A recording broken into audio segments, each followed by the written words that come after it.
त्यसैले यो अहिलेको जुन भ्रष्टाचार अहिलेको जुन विकृति छ त्यसको र त्यसलाई रोक्ने कानुनमा संविधानमा पनि कति धारा छ जसले रोकिरहेको अवस्था छ।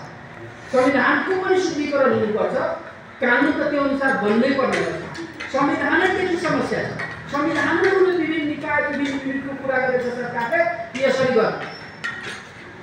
योगका अनुसारको न्यायाधीश हुन नपाउने तर सिफारिस अनुसारको हुनुपर्ने पार्टीको सिफारिसमा महालेखा परीक्षकको लागि योगका अनुसार हुनु नपर्ने सरकारको सिफारिसमा बन्नुपर्ने त्यो के हो? कानुनै हो भ्रष्टाचार गर्ने नि। सचिव बन्नको लागि सहसचिव बन्नको लागि सिफारिस हुनुपर्ने योगका लागि बन्न नपाउने यो कुराहरू के हो? यो कुरा भनेको भ्रष्टाचारको जरो हो। यो संवैधानिक तपाईँको समस्या हो। यो कुराहरूलाई बनाउनु पर्नेछ।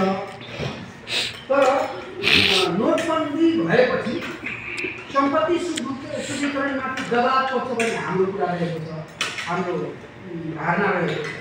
त्यो यसले चाहिँ बल पुर्याउँछ सम्पत्ति शुद्धिकरणमा हात हाल्नुको लागि त्यो अनुसन्धानमा। त्यसको लागि पनि एउटा कुरा उठाइएको हो। अब कुराहरू धेरै छन्। अब धेरै कुरा के गर्ने एउटा सानो प्रयास हो यो हाम्रो।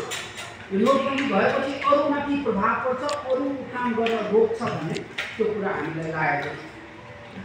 भन्दै यो काम हामी अगाडि बढाएको हौँ। यसमा थप डिबेट थप छलफलको कुरा छ। हामी सुरुमै भनिदिएको चाहिँ यो सानो काम होइन, धेरै कठिन काम हो। धेरै गम्भीर भएर धेरै अनुसन्धान हुनुपर्छ भन्ने हामी लेखेको हो त्यो कुरा। अब गम्भीर हुनु पर्यो, अनुसन्धान हुनु पर्यो, त्यसमाथि छलफल हुनु पर्यो। त्यो त त्यसका विधिहरूले गर्ने हो। कसरी गर्ने, कति टाइम लिने, कुन आधारमा गर्ने। तर हामी त्यो मुद्दा उठाइदिएको मात्र।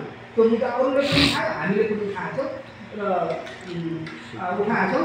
त्यसले चाहिँ अब बिस्तारै अगाडि बढ्छ भन्ने कुरा हो। यो चाहिँ हामी एउटा आगोको झिल्को फालेको मात्र।